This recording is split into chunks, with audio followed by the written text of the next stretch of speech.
I'm gonna share with you the most important habit that you could ever learn in your life. And no, it's not something like meditate, exercise, or get up early. This is something that I have not heard anyone talk about.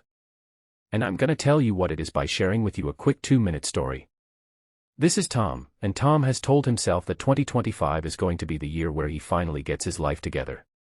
So on New Year's Eve of 2025 he sits down and he writes out all of his New Year's resolutions. And he writes things like exercise, eat healthy, and get up early.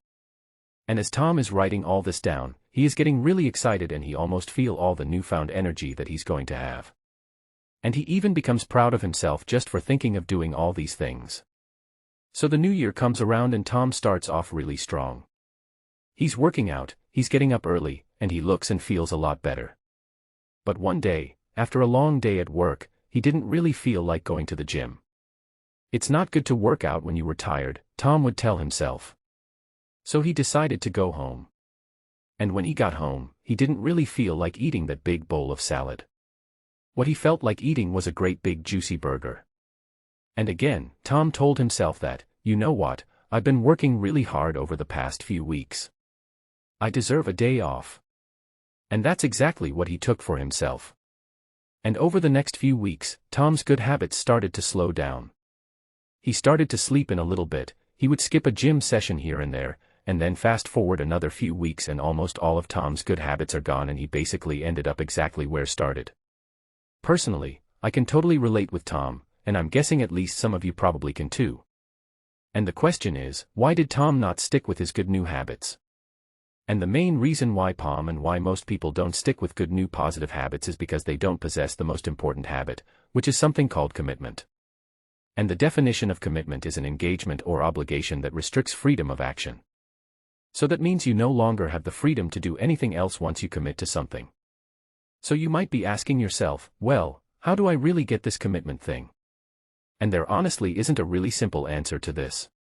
But the best answer that I can give you is that you have to just think long and hard about what you are committing to.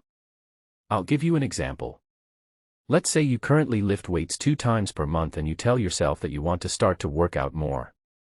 Most people in the situation will say, I'm going to go to the gym 3 times per week from now on now.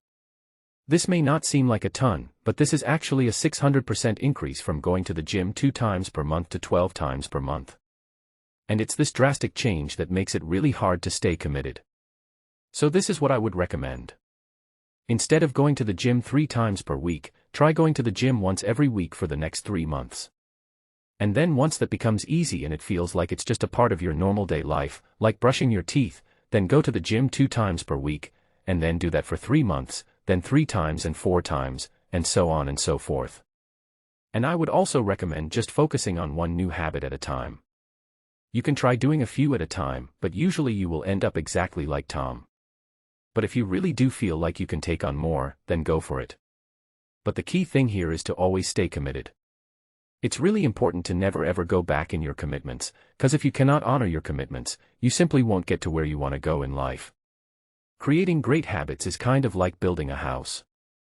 Imagine that all of your habits are like bricks that you stack on top of one another, and the commitment is like the glue that holds all the bricks in place. It's kind of fun and easy in a way to just kind of stack up bricks on top of one another, and then we imagine this amazing looking house that we are going to build.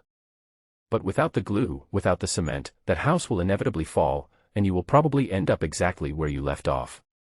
And this is something that I personally have done so many times in my past. So take your time and be precise with every single brick, and eventually you will build that amazing looking house that will withstand a lifetime. Check out other videos, and see you next time.